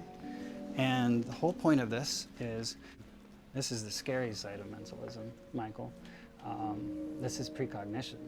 I'm going to predict your future actions, okay? It's clairvoyancy. How am I going to do it? Seth, you have shuffled these cards? Okay. I don't know about this one. I'm going to set it on the bottom. I'm going to do this one right here, though. Okay. Michael, can you see the cards? No. Okay. Okay. I'm gonna put this in 2. Okay. This will go into 4.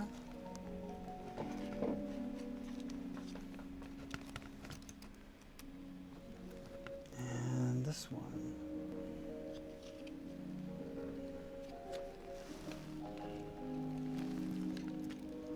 5. I wasn't so sure about this first one, but I think I know where it's going, without a doubt, Michael. 3. Now it's your turn. Michael. I'm just gonna put them randomly. You're gonna hand it. You're gonna hand them to me, and then I'm going. You get to pick Upside down? pick the number. Yeah, upside down. No one. You don't want to know. I don't want to know. You don't get to look. Oh, sorry. Let's go shuffle. Yeah. You ready? Yes. You ready? Okay. Should we just hand them to you one at a time? Yeah, one at a time. Okay. Where's this going, Michael? Oh, where am I gonna? Where do you? What where do I want you to put it? what number? Yeah. On the left side? Oh, maybe here. Number 2? Oh, number 2. Yeah. Okay, Michael. I guess I can understand how the apparatus was maybe not very clear, how it works. Okay, that was your free will. You chose that. Let's do 4 more. Okay, number 4. Number 4? Yeah. Okay, Michael.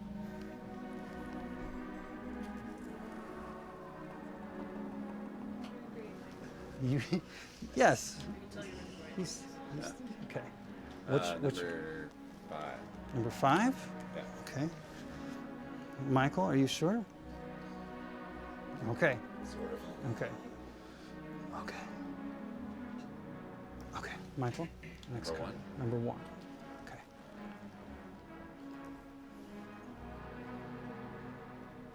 Where's this going? Number 3. Number 3. Michael, you can change your mind right now. This doesn't have to go in number 3. Do you want to switch this with anything else? Or do you feel pretty confident about this going into slot number 3? We can trade it. Okay? Should we trade it with 2? Yep. There's no way. They're going to be the same. I'm glad that you did that, Michael. You want to know why?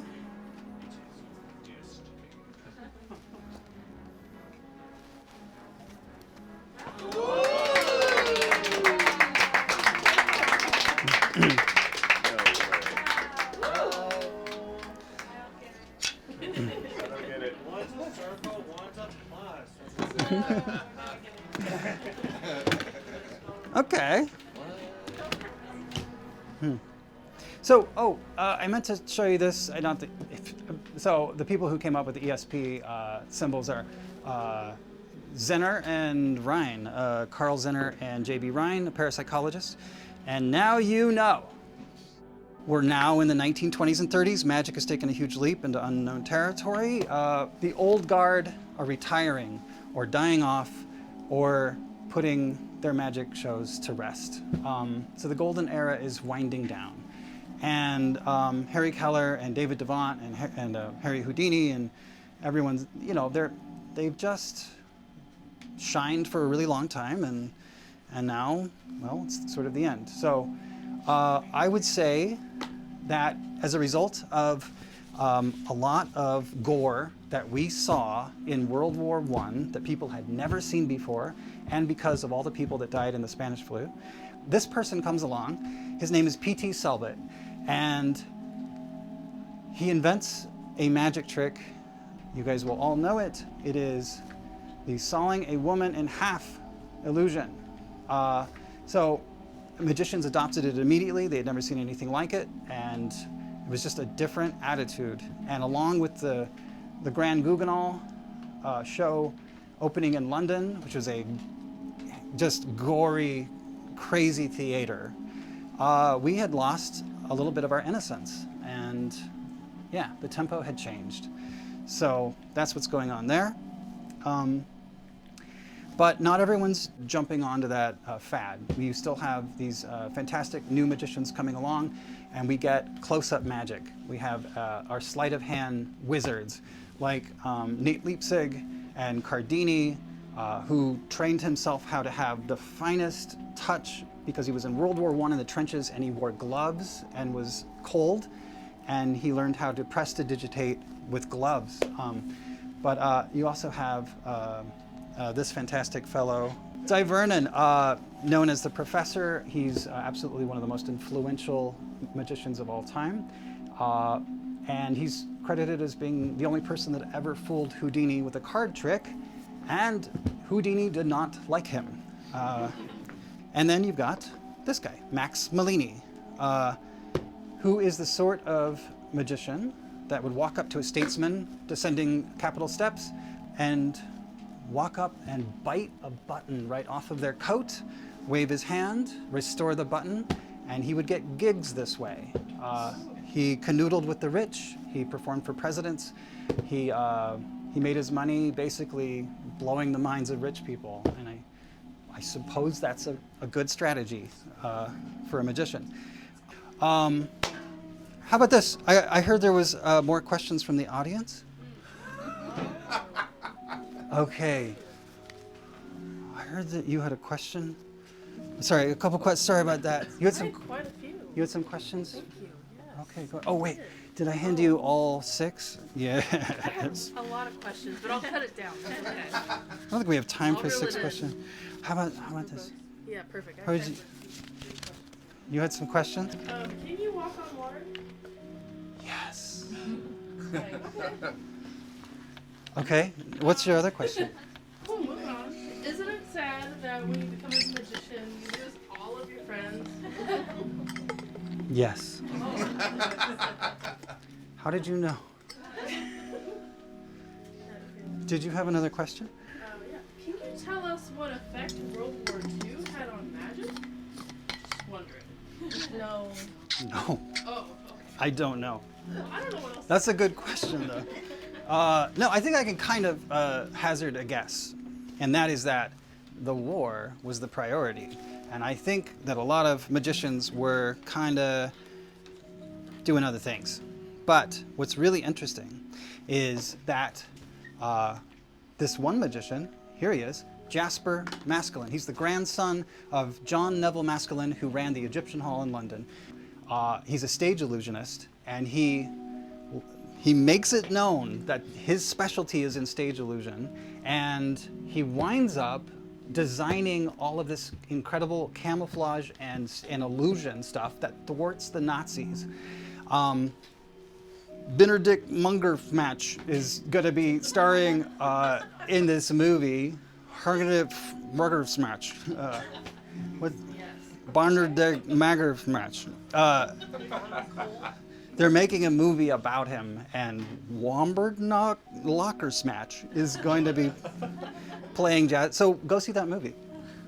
Now, we're in the 40s, and in my opinion, the person for this time wasn't much of a performer per se. In fact, he was a insurance salesman for the Blue Cross in New York. But what he is an inventor of magic. So by day, he's selling insurance. He's the vice president of Blue Cross Insurance. By night, he's inventing magic tricks that are like this. Universally agreed upon by magicians. This man invented the greatest magic card trick of all time. It's unbeatable. Now, it's so good.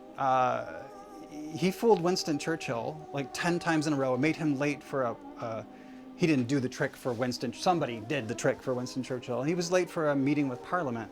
I mean, that's how amazing and freaky the trick is. I'm not going to do that trick for you guys. I could, but I'm not. I'm going to do, I think, his second best trick. And now, in order to do this, I'm going to need two people that really love each other, that have not been up here yet. Just two people that really know each other and love it. Please come on up. You are my people. Okay. All right, fantastic. We're going to use these large cards so that everyone can see what's on them. Now, my name is Robin. What's your name? Lindsay. Lindsay, awesome. And what's your name, sir? Ray. Ray, it's nice to meet you. Nice to meet you. Okay, and Ray, I'm gonna have you over here, and Lindsay, you'll be here. Okay, so Lindsay, well, first of all, are you guys married or? Yes. You are fantastic. Okay, how long have you been married? 9 years? 8 years. Nice, fantastic. Yeah. Okay, I'm really, I'm very pleased that you guys are here. I am a new fiance, actually myself. This gal on the back said yes to marrying me about a month ago. So, just to embarrass you. Lindsay, I'm going to ask that you pick one of these two colors. Red, that's the one. Okay, so that means Ray, you get the blue one. Ray, we're not going to open your box. This coin will stay right here. I'm going to stay away from it for now. Lindsay, I'm going to open this and pull out the cards inside of it. Okay. Hopefully I'll get all of them. Yes, okay, there. Now, what I'm going to do, these are jumbo-sized cards. I have no idea what they are. I'm looking at the back, and you are going to pick a card, and when you see something that you like, I want you to tell me to stop. Stop. Okay, is it this guy? Or is it No, it's back this? there. Ooh, is it this guy? Yes. This is the one. So everyone can see this, no? No. What I'm going to do is put this sideways. It's called out jogging a card. It's going to look just like that. This is how we will know what position it's at. These cards, I should have told you right at the top of the trick, have been shuffled. They are not in the same position, but there is a duplicate card at some point in this deck, just in a random different order. Okay? So there you go. It's your turn. Here's what I need you to do. You guys have known each other for a very long time. You've been married for a very long time. I want you to do the magic, and I want you to put her card, I haven't seen it, I don't know what it is, in the exact same numerical position that this is in by giving us a magic word. Okay, and here we go. Ready? On the count of 3. Do you want the wand? Yes. Can I try to desperately? Can I try to guess what the magic word's going to be? Yeah. Let's do it on the count of 3, okay? Okay. 1, 2, 3. Arrivederci. Okay. Well. So close. Okay, so abracadabra. That's a very popular one tonight. Thought it might have been arrivederci. It wasn't. I'm going to now take the coin off of the cards. I'm pulling the cards out of the deck. Yeah. Okay. And here's what you guys are going to do. You're going to stand over here. Actually, let's move that right there. And then at this point, I am not going to touch these anymore. Okay, fair? I don't know how exactly you're going to do it, but I want you to one card at a time, make sure you're not grabbing 2 cards or anything like that. Show the audience as you lay them down at the same time, putting them face up. You're going to work your way through until we get to the position that Lindsay's at, and then we're going to stop. You ready? Okay. Okay, and if you guys want to show everybody. So, these cards do not match. They have been shuffled. Can everybody see this? Yep. Okay. Okay. Nice. Nice. No matches so far. Okay. Fantastic. Very different. Okay. We're getting there. We're almost there. You could have put it higher. It could have been a lot lower though too. That's true. Okay. No matches. Okay. Ooh, so close. So close. Okay. Okay. Okay, now stop. Go ahead and flip that over. Now stop. This is a specific numerical position that your card that you chose is at. And this is the same position because it's the same size deck, same amount of cards. Okay, without further delay, I want you guys to flip these over, and guys, magic right here. Check this out. Watch. There it is. And furthermore, the rest don't match. I mean, that was it. So, yeah, here's to 9 more years. Then we're done. Thank you guys very much. I appreciate that. Okay. And let's move forward very rapidly, very quickly. It's the 1950s, guys. The decade we will be stopping at. This is my penultimate trick for the evening. And here's what it's about. The board game Clue was released in 1949, but it became a smash hit in the 50s, so we'll just say it's a 50s sort of thing. We're going to play Clue. This is going to be the fastest game of Clue that you have ever played. There's a mansion. There's been a murder there. There are suspects and weapons. A butler played by Tim Curry has been killed. And now, granted, in the movie, Tim Curry's not killed, but we'll go with the classic trope that the butler has been killed. So you guys are all going to play private investigators, and I'm going to play a psychic investigator, okay? And what we're going to try to figure out is who killed the butler. So we're going to start with the suspects, and first of all, I'll show you. Here's the board game, Clue. And on the back side, we have our suspects, and we have our weapons, okay? And our suspects are the classic lineup: Miss Peacock, Professor Plum, Mrs. White. Is it a Miss? It's Mrs. She's married. Mr. Green, Miss Scarlet, and of course, Colonel Mustard. Okay? So, as a psychic investigator, first of all, I'm going to show you this board. Okay? Blank, chalk, slate. Yeah. I'm going to make my first, my prediction. And that is who our suspect, our murder suspect is. And you guys don't get to know. I'm writing it right here. Hopefully you guys can't see what I'm writing. That would make that unfun. I've made my prediction. Okay? I hate the feeling of chalk, by the way. Does anybody here hate the feeling of chalk? Hate it! It's awful. Okay, here's how we do this. I want to know who didn't kill the butler. I want to know what the alibi is, and I'm going to start with you. Who didn't kill the butler, and why? What were they doing? Miss Scarlet, because she was making out with Colonel Mustard. Oh, that sort of gives Colonel Mustard an alibi, though, too, doesn't it? Okay. Okay. Okay. Well, he might have still done it. So, thank you very much. Who did not kill the butler, and why? Professor Plum, because he got too drunk. Oh, yeah. Yeah. I mean, it's grading papers and dealing with students.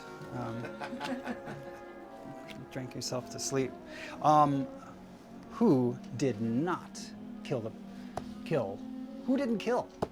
And why? Let's say Scarlet is left. Scarlet's out. She was making out with Colonel Mustard. Oh, Peacock. That's what I was Peacock. Yeah, yeah. Why didn't Peacock do it? She was watching. She was watching NBC. She was filming. But did you say she was watching NBC Peacock? Oh, yeah.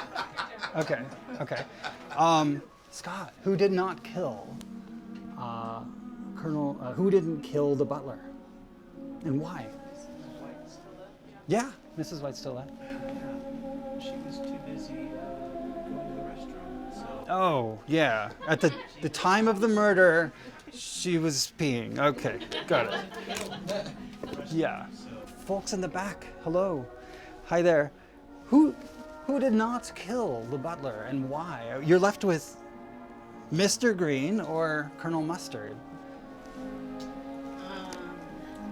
Mr. Green, because he was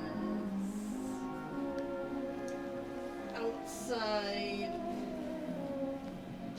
picking four-leaf clover.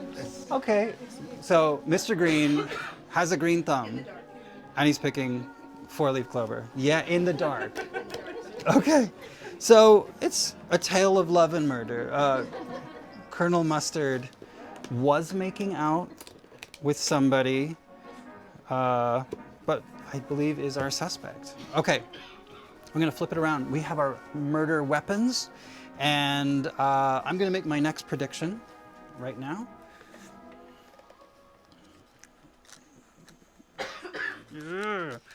Okay, here we go. Before I do that, Colonel Mustard, you guys. That was your prediction. Okay, okay. And now I'll make my prediction of what weapon was used.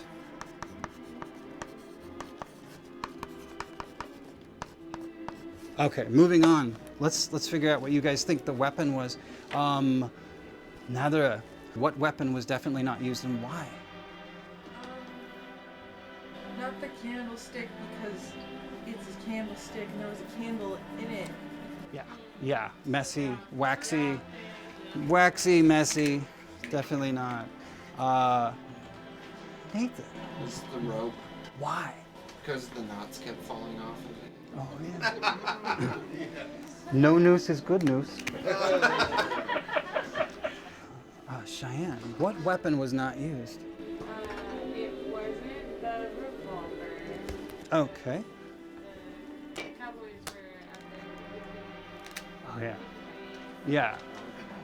Okay, okay. Not the revolver.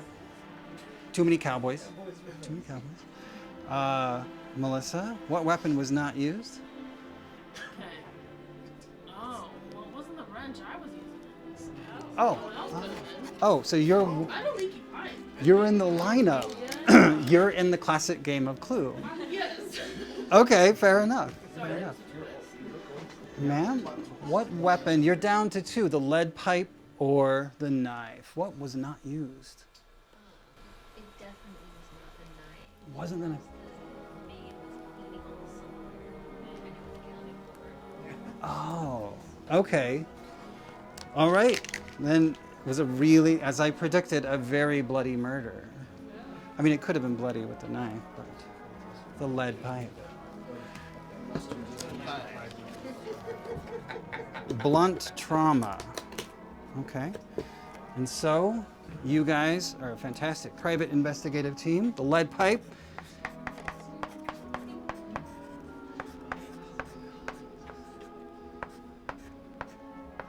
Okay, now, let's see. I am going to make my prediction as to what room this happened in, and I will show you guys again. We're going to flip this over. These are all our rooms. Could have happened in any one of these rooms. And I think I know where it happened.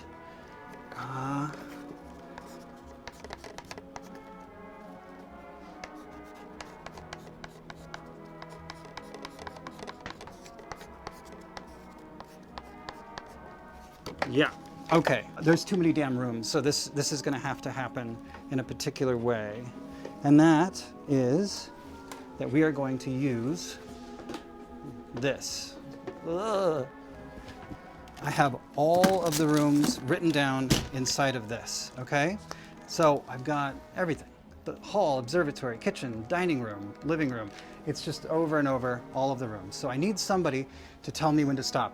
Aileen, I need your help. I want you to tell me where to stop. I'm going to flip through this. Okay, you ready? Yep. This is it. Okay, go ahead. Stop. Right there, the observatory. Fantastic. Okay, interesting. Okay, so we'll write that down right now. Observatory.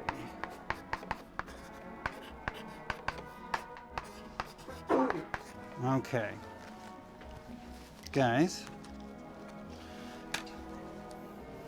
as private investigators, you've decided that the butler was killed by Colonel Mustard with a lead pipe in the observatory. I had made a prediction as your psychic before you had made these choices, and they were that Colonel Mustard had done it with the lead pipe Not in the observatory. in the observatory. Woo! Oh man, it's true. All right, you guys, this is going to be prestidigitation, the final trick of the evening. I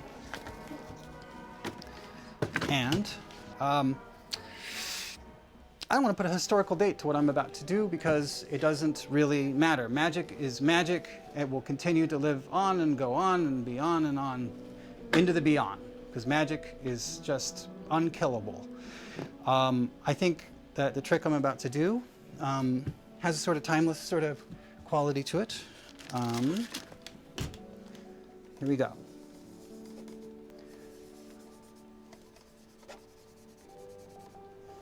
Like so. I hope you've enjoyed our evening together, and I hope you've learned a lot about the history of magic along the way. And I'll be performing this show again in December, on December 16th. So feel free to tell your friends and family about it if you enjoy it. Let's use the board again. And what I'm going to do is use this. Now, sir, would you shuffle these for me? Okay. And you can inspect these cards. And I need water. It's important. I said a gentleman never tells, so it could have been water. See, I have beer for the beer. This was water the whole time. I got you. All right. No, he's a badass. There you go. This man's a magician. Okay. Like I say, I'm going to use this object again. And I'm going to use duct tape. And before I tell you what I'm using the duct tape for, I need a volunteer. Your fiance. Cheyenne. Oh. Okay. Here's what's going to happen. I'm just going to make a ribbon spread like so. Seth Howard, you have shuffled these cards. They check out. Yep. I'm going to run my finger over. You tell me when to stop.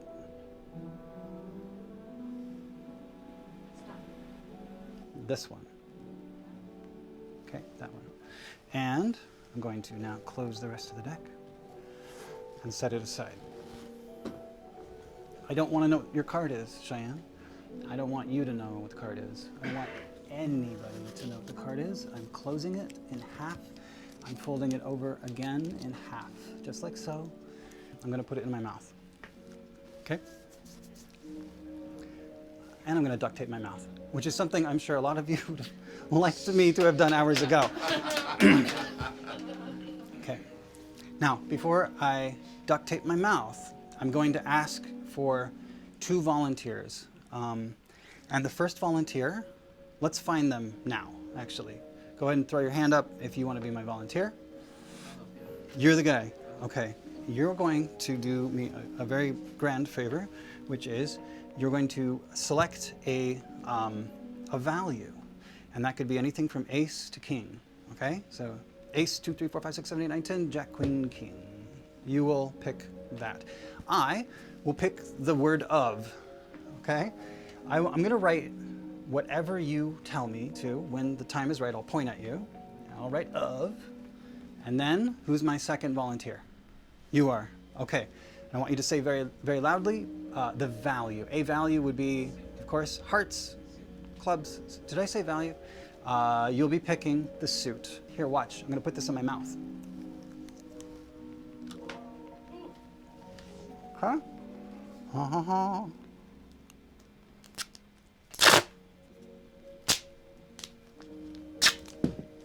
Huh? Huh? Hmm.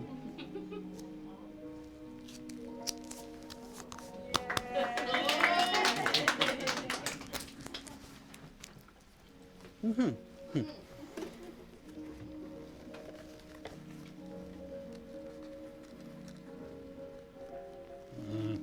Hmm. Jack.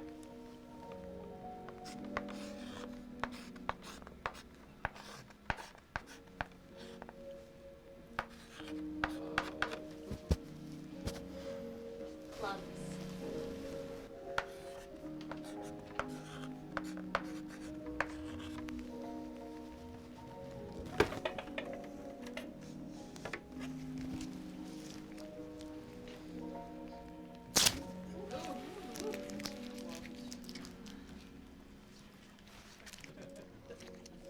Oh.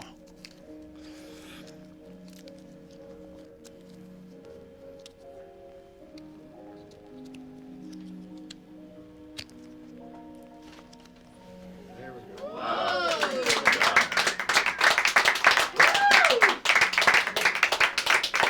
That's the show. Thank you very much. Thank you very much. Hey, I'm really glad that you guys came, and major super thanks to the Skeleton Key. All my love to Amber and Daniel. Thank you guys so very much. That's it. Thank you guys. Thank you very much. Have a really great night. Thank you. Thank you. Thank you.